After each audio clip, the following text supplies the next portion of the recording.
श्री शिवाय नमस्तुभ्यम। हर हर महादेव। दोस्तों, आप सभी लोग जानते हैं कि 17 जुलाई 2026 यानी शुक्रवार को पड़ रही है आषाढ़ महीने की गुप्त नवरात्रि तृतीया तिथि।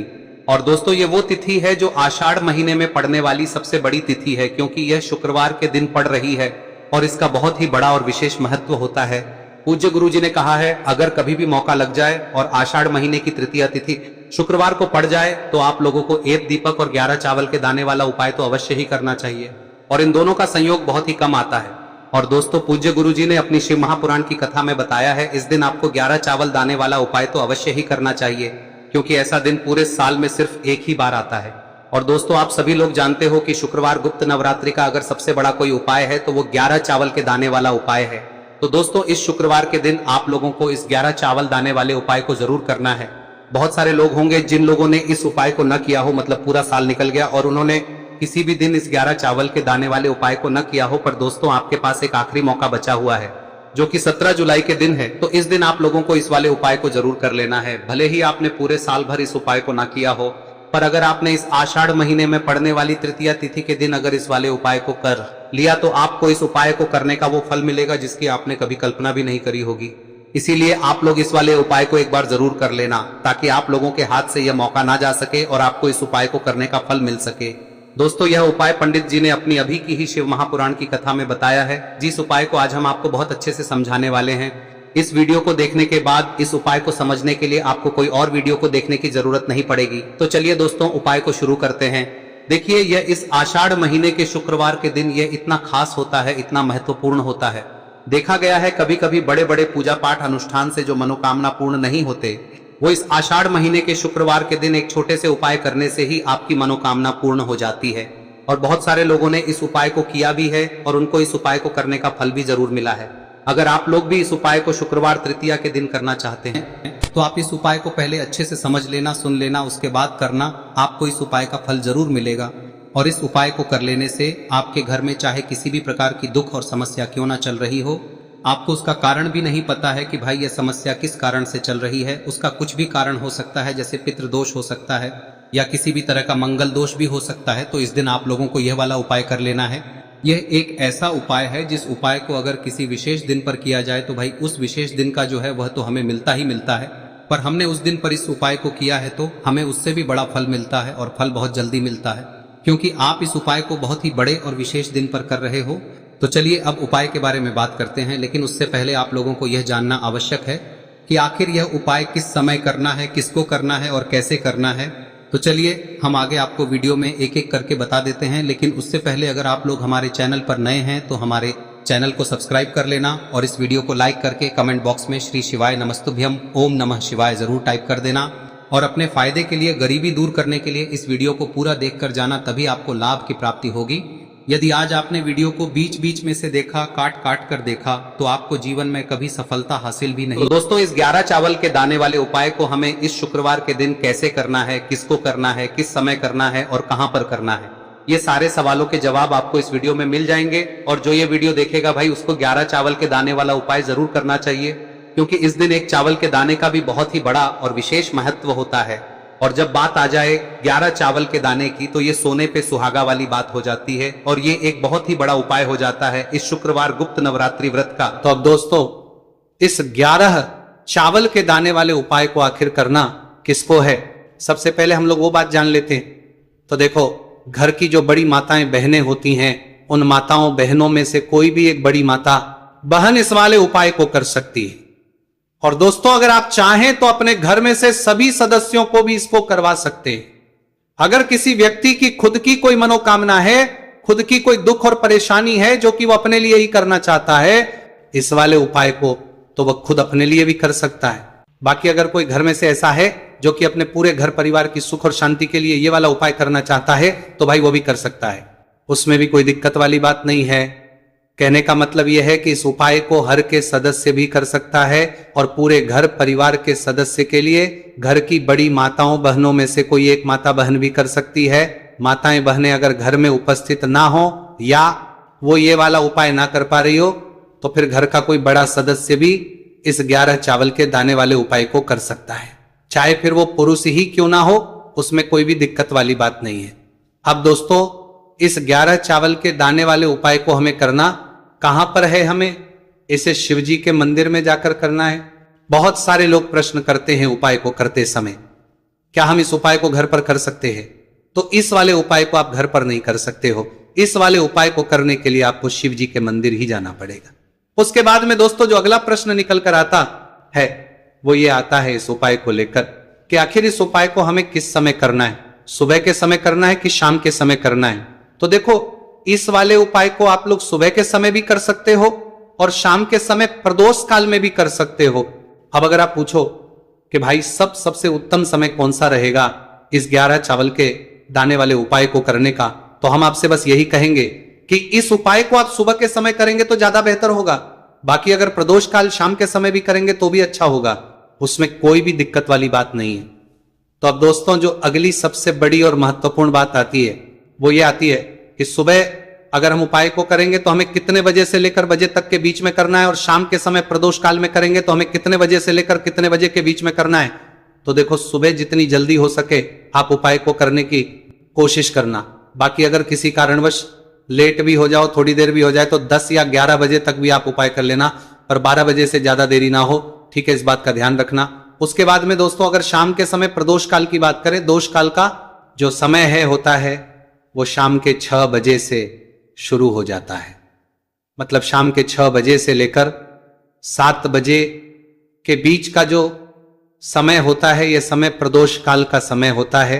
पर अभी जो मौसम चल रहा है इस मौसम में जो है शाम बहुत देरी से होती है, तो आप इस उपाय को 7 या 8 बजे के बीच में भी कर सकते हो। मतलब शाम के 6 बजे से रात 8 बजे के बीच में आप कभी भी इस वाले उपाय को कर सकते हो, उसमें कोई भी दिक्कत वाली बात नहीं है। अब दोस्तों यहां पर इस उपाय को लेकर एक और सबसे बड़ी बात यह निकल कर आती है कि इस 11 चावल के दानों को हमें लेना कहां से होता है, और हमें इस उपाय को करने के साथ में क्या और कुछ भी सामग्री ऐसी होती है जो शिव जी के मंदिर लेकर जानी है। तो देखो यहां पर हम आपको बता दें, सबसे पहले आप लोग ये जान लो कि ये जो 11 चावल के दाने वाला उपाय है, सिर्फ और सिर्फ आप उपाय की सामग्री लेकर कभी भी शिव जी के मंदिर मत जाना, क्योंकि हमें भगवान के सामने ये नहीं दर्शाना है कि अगर हम भगवान शिव जी के मंदिर आए हैं तो अपने फायदे के लिए आए हैं। तो इसलिए जो भी पूजन सामग्री है, उपाय सामग्री है 11 चावल के दाने, इसके साथ में आपको पूजन सामग्री भी जरूर लेकर जाना है। देखो, अगर सुबह के समय उपाय कर रहे हो तो सीधी सी बात है, 1 लोटा जल तो आप लेकर जाओगे ही जाओगे। वही 1 लोटा जल अगर मिट्टी का जल हो तो बहुत अच्छा रहेगा। मिट्टी का जल कैसे बनाया जाता है, इसके लिए हमने पहले से बहुत सारी वीडियोस बना दी है। आपके पास इस दिन एक आखिरी मौका रहेगा मिट्टी का जल शिवजी पर चढ़ाने का और उपाय को करने का, बहुत बड़ा आपको इस दिन फल मिलेगा। तो इसलिए इस दिन हो सके तो भाई मिट्टी का जल चढ़ाना, तो अपने साथ में कम से कम 1 लोटा जल तो आपको लेकर जाना ही जाना है। अगर मिट्टी का जल नहीं है तो घर का जल भी आप इस्तेमाल कर सकते हो। इसके अलावा जो भी पूजन सामग्री है, देखो 11 चावल के दाने ये अलग आपके रहेंगे और जो आपकी पूजन सामग्री रहेगी वो अलग रहेगी। पूजन सामग्री में आप जो भी चीज लेकर जाना चाहे वो लेकर जा सकते हैं, उसमें कोई भी दिक्कत वाली बात नहीं है। वही अगर हम बात करें शाम के समय की, तो शाम के समय शिवजी पर जल नहीं चढ़ता है, इसीलिए शाम के समय आप लोग एक दीपक तैयार कर ले जो कि गोलबत्ती का, आटे का, शुद्ध देसी गाय का घी का होगा है। इस बात का आप लोगों को ध्यान रखना है और इस दीपक को आपको घर से जलाकर नहीं लेकर जाना है, भगवान शिव जी के मंदिर में जाकर ही जलाना है। इस बात का भी आप लोगों को ध्यान रखना है। अब दोस्तों यहां पर हमें इस बात को समझना है कि ये 11 चावल के दाने हमें लेना कहां से है, क्या हमें दुकान से लेकर आना है या हमें अपने घर से लेना है या कहां से लेकर आना है और कौन से चावल लेना है, क्योंकि चावल भी बहुत प्रकार के होते हैं। तो देखो इन सभी सवालों के जवाब आप लोग एक बात में सुन लो कि भाई ये जो है इस उपाय में आपको ये नहीं देखना है कि भाई कौन से चावल है कौन से चावल नहीं है, बस जो भी चावल ले रहे हो वो चावल का दाना सबूत होना चाहिए, मतलब साबुत होना चाहिए, टूटा हुआ नहीं होना चाहिए, कटा पीटा नहीं होना चाहिए, ये बात आपको ध्यान रखना है। बाकी आपका चावल बासमती हो या सादा चावल हो या कोई सा भी चावल हो, उसमें कोई भी दिक्कत वाली बात नहीं है। तो सीधी सी बात है कि आपके घर के रसोई घर में जहां पर आप भोजन बनाते हो वहां पर जो भी चावल आपके उपस्थित हो उन चावलों में से अपनी एक कटोरी लेना या एक मुट्ठी चावल अलग से निकाल कर रख लेना, क्योंकि हम 11 चावल ही यहां पर इस उपाय में लेने वाले हैं, तो हमें यह चावल के दाने गिनकर निकालने पर डटेंगे। इस बात का आप लोगों को ध्यान रखना है। तो अपने उस चावल की कटोरी में से या चावल में से 11 ऐसे चावल के दाने आप लोग निकाल लो जो कि टूटे हुए ना हो, कट्टे पीटे ना हो, जिनमें कोई दाग ना लगा हुआ हो, है ना। अच्छे साबुत चावल के दाने 11 दाने आप लोग निकाल कर रख लो और इन किसी भी एक कागज की पुड़िया में या किसी एक छोटी सी कटोरी में आप लोग रख लो ताकि यह सुरक्षित रहे, आपके एक भी चावल का दाना इधर उधर ना हो और आपका उपाय भी पूरा अच्छे से हो जाए। तो भाई जैसे ही आपका उपाय की जो सामग्री है 11 चावल के दाने ये तैयार हो जाते हैं, उसके बाद में आपको जो भी अपनी पूजन सामग्री है सुबह के समय कर रहे हो तो एक लोटा जल या पूजन सामग्री जो लेकर जाना चाहो उसकी भी तैयारी कर लेना, और किस समय जा रहे हो तो भाई अपना जो दीपक है उसे तैयार कर लेना, ठीक है। और उपाय को करते समय शुद्धता का विशेष रूप से ध्यान रखना, ठीक है। सुबह सुबह स्नान करने के बाद ही उपाय को करने की आप लोग तैयारी करना। उसके बाद अगर शाम के समय की बात करें तो शाम के समय आपको स्नान करने की जरूरत नहीं है, पर शुद्धता का ध्यान रखना है। आपको स्नान तो नहीं करेंगे, आप हाथ मुंह धोकर भी इस वाले उपाय को शाम के समय प्रदोष काल में कर सकते हैं, इसमें कोई की बात नहीं है। तो आप अपने उपाय की पूरी सामग्री तैयार करके आपके पास ही में जो आपका शिव मंदिर हो वहां पर पहुंच जाइए। सबसे पहले शिव मंदिर में जाकर आप लोगों को उपाय नहीं करना है, पहले भगवान के दर्शन करना है, भगवान से आशीर्वाद प्राप्त करना है, फिर शिव जी की शिवलिंग के पास में आना है। शिवलिंग के पास में आने के बाद आप जो पूजन सामग्री लेकर आए हुए हैं, जैसे कि सुबह गए हुए होंगे तो एक लोटा जल और जो भी पूजन लेकर आए हैं आप उनसे भगवान शिव जी की पूजन कीजिए। सबसे पहले तो एक लोटा जल ही चढ़ेगा, उसके बाद में आपकी पूजन सामग्री चढ़ेगी। उसके बाद में अगर दोस्तों शाम के समय अगर आप इस उपाय को कर रहे हो तो अपने साथ में कम से कम एक जो दीपक है गोलबाती का जो आप अपने साथ में लेकर गए हो, उस दीपक को मंदिर में जाकर अपनी माचिस से जलाना है और उस दीपक को शिवलिंग के पास में रखना है, ठीक है। इस दीपकों के बाद ही आप लोगों को अपना ये वाला उपाय शुरू करना है, और दीपक को ज्यादा पास में मत रखना, वैसे भी गर्मी पड़ रही है, भगवान शिव जी को आंच नहीं लगनी चाहिए, है ना। तो भाई जैसे ही आपकी पूजा अर्चना हो जाती है आप भगवान शिव जी को प्रसन्न कर लेते हैं। उसके बाद में शिवलिंग के पास ही में आप कहीं पर बैठ जाइए, सामने या आसपास जिस जगह पर आपको बैठना हो वहां पर बैठ जाइए और अपने वो 11 चावल के दाने अपने सामने निकाल कर रख लीजिए, क्योंकि अब यहां पर करने की आपको तैयारी करना है। और इस तरीके से जब आप उपाय करेंगे पूजन सामग्री करने के बाद, पूजन अर्चना करने के बाद, तो आपको उपाय का फल बहुत जल्दी और बहुत बढ़ा होकर मिलेगा। तो अपने 11 चावल के दाने अपने सामने निकाल कर रख लेना, और ये जो उपाय है ये आपकी सीधे हाथ की हथेली से होगा, इसलिए इस बात का भी विशेष रूप से ध्यान रखना है। तो सीधे हाथ की हथेली का प्रयोग करके ही आप लोग अपना इस वाले उपाय को करना। अपने सामने जो भी आपकी कागज की पुड्डियां हैं उसको रख लो, या कटोरी है तो भाई उसे अपने सामने रख लो और अपने वो 11 चावल के दाने निकाल लो, ठीक है। उसके बाद में दोस्तों अब आपको क्या करना है कि शिवलिंग आपके सामने होगी, तो आपने वो 11 चावल के दाने एक एक करके आपको शिव जी के शिवलिंग के ऊपर चढ़ाना है। कहां पर चढ़ाना है? शिवलिंग के ऊपर चढ़ाना है, और कहीं पर भी नहीं चढ़ाना है, आपको अपने हथेली से शिवलिंग के ऊपर चढ़ना है। भले ही फिर वो अपने आप जलाधारी पर गिर जाए या मतलब वहीं पर गिर जाए, उसमें कोई दिक्कत वाली बात नहीं है, पर आप चढ़ाओ शिवलिंग के ऊपर ही। तो आपको क्या करना है, अपना पहला चावल उठाना है, श्री शिवाय नमस्तुभयम बोलना है और शिवलिंग पर चढ़ा देना है। इसी तरीके से दूसरा चावल का दाना उठा है, शिवलिंग पर चढ़ाना है और मंत्र बोल देना है, और फिर तीसरा चावल का दाना उठाना है, श्री शिवाय नमस्तुभयम बोलना है और चढ़ा देना है। इसी प्रकार से आपको पूरे 11 चावल के दाने एक एक करके शिवजी के शिवलिंग के ऊपर चढ़ाना है और भगवान से प्रार्थना करते जाना है। मतलब प्रार्थना तो आपको आखिरी में करना है, पर हर एक के दाने को चढ़ाते समय श्री शिवाय नमस्तु भयम जरूर बोलना है। उसके बाद ही में ये चावल का दाना शिवलिंग के ऊपर आपको चढ़ाना है। जैसे ही आपके 11 चावल के दाने शिवलिंग के ऊपर जाते हैं तो भाई उसके बाद में आपको क्या करना है, भगवान से अपनी मनोकामना बोलना है। मनोकामना भी कब बोलना है? जब आपका 11 चावल का दाना आपके सीधे हाथ की हथेली में हो और आप उसे चढ़ाने के लिए जा रहे हो, श्री शिवाय नमस्तु भयम बोलकर उस आखिरी चावल के उस शिवलिंग के ऊपर चढ़ा देना और भगवान से फिर अपनी वहां मनोकामना बोल देना।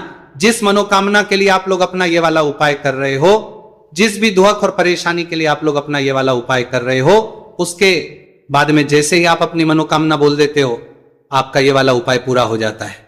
पर दोस्तों, उपाय को करने के बाद आप लोगों को 2 मिनट भगवान शिव जी के मंत्र का जाप जरूर करना है, और मंत्र का जाप करने के बाद भगवान एक और बार प्रार्थना करना है अपनी मनोकामना के लिए, या अपनी जो भी दुख और परेशानी है उसके लिए। इसके बाद में आप लोग भगवान को देखकर, भगवान से प्रार्थना करके, उनसे आशीर्वाद लेकर वहां से उठ सकते हैं और अपने घर पर जा सकते हैं। बस दोस्तों, यहां पर यह वाला उपाय पूरा हो जाता है। इस तरीके से जो भी व्यक्ति छोटी छोटी चीजों का ध्यान रखते हुए इस 11 चावल के दाने वाले उपाय को करेगा, निश्चित सी बात उसे उसकी मनोकामना जल्द ही पूर्ण होगी, और जो भी दुख और परेशानी है वो भी बहुत ही जल्दी दूर होंगे। और दोस्तों, अगर आपको हमारी ये वीडियो पसंद आई हो तो हमारे इस वीडियो को लाइक और चैनल को सब्सक्राइब जरूर करें। हर हर महादेव, ओम नमः शिवाय। देखिए, मार्गशीर्ष मास के दिनों में विशेषकर भगवान शिव और माता पार्वती और विष्णु भगवान का पूजन किया जाता है। अब साथ ही साथ पूर्णिमा का दिन भी पड़ गया है, तो ऐसा समझ लीजिए आपके जीवन में धन भी आएगा, सुख भी आएगा, धन बढ़ेगा भी, और साथ ही साथ आपके जीवन के सारे संकटों को भगवान शिव जी दूर कर देंगे। तो चलिए सबसे पहले बात कर लेते हैं सबसे पहले उपाय की, जो कि गुरुवार वाले दिन आपको विशेषकर करना है। और इस उपाय को करने से आपकी कोई भी ऐसी इच्छा, कोई भी विश जो अभी तक अधूरी है, पूरी नहीं हो रही है, तो आपकी बड़ी से बड़ी विश और मनोकामना भी पूरी हो जाती है जब आप गुरुवार पूर्णिमा वाले दिन इस पहले उपाय को कर लेते हैं। तो देखिए, आप सभी जानते हैं कि श्री हरि विष्णु जो है उन्हें तुलसी दल सबसे प्रिय है। बिना तुलसी माता के श्री हरि विष्णु अधूरे हैं, और बिना तुलसी पत्तों के श्री हरि विष्णु का भोग अधूरा है। अब श्री हरि विष्णु को प्रसन्न करके आप अपनी किसी भी मनोकामना को पूरा कर सकते हैं, क्योंकि श्री हरि विष्णु प्रसन्न हो गए तो आपकी कोई भी विश और इच्छा, मनोकामना अधूरी नहीं रहेंगी। तो आपको तुलसी के 5 पत्ते लेने हैं। अब ये 5 तुलसी के पत्ते जो आपने लिए हैं, ये 5 तुलसी के पत्ते आपको श्री हरि विष्णु को अर्पित करने हैं। अपने घर के मंदिर में ही ठीक है, ऐसा आपको करना है। आपके घर में श्री हरि विष्णु की कोई मूर्ति है, प्रतिमा है, वहां पर यह 5 तुलसी के पत्ते आप रखें, और साथ ही साथ एक देसी घी का दीपक गोल बाती का आपको लगाना है, और ओम नमो भगवते वासुदेवाय नमः इस मंत्र का आपको 11 बार जप करना है। देखो मंत्र कौन सा है, ओम नमो भगवते वासुदेवाय नमः, और फिर श्री हरि विष्णु से अपनी विश, अपनी इच्छा, अपनी मनोकामना कह देना, और फिर देखना आपकी विश और इच्छा, जो भी आपकी मनोकामना है, जो भी अपने जीवन में आपको चाहिए। अगर निर्धनता बहुत है, आप अपने घर से गरीबी को दूर करना चाहते हैं, या फिर धन आपका बढ़ता नहीं है, आप चाहते हैं कि आपका धन बढ़े, या फिर आपके घर में फिजूल खर्ची बहुत होती है, पैसा आपके पास नहीं रुकता है, आप चाहते हैं कि पैसा आपके पास रुके, या फिर घर में कोई व्यक्ति ऐसा है जो बहुत बीमार रहता है, या फिर किसी का विवाह नहीं हो पा रहा है, तो जो भी आपकी इच्छा है, जो भी आपके विश है, बस एक बार श्री हरि विष्णु से कह दें। दिन है, साथ ही 7 साल का सबसे बड़ा दिन है। यह दिन इतना उत्तम है कि जो आप श्री हरि विष्णु से मांग लेंगे, जो उनसे कह देंगे, वह आपकी विश, आपकी मनोकामना को बहुत जल्दी पूरा कर देंगे। तो यह पहला उपाय है। चलिए बात करते हैं दूसरे उपाय की। देखो, यदि आपके जीवन में आर्थिक संकट बहुत अधिक हो रहे हैं, धन की समस्या लगातार जीवन में बनी हुई है, एक एक रुपयों को प्राप्त करने के लिए आपको बहुत अधिक मेहनत कर रहे हैं, तो आज रात्रि में सोने से पहले आपको हो यह चमत्कारी दीपक का उपाय अवश्य करना है। या फिर यदि आपका जो व्यापार है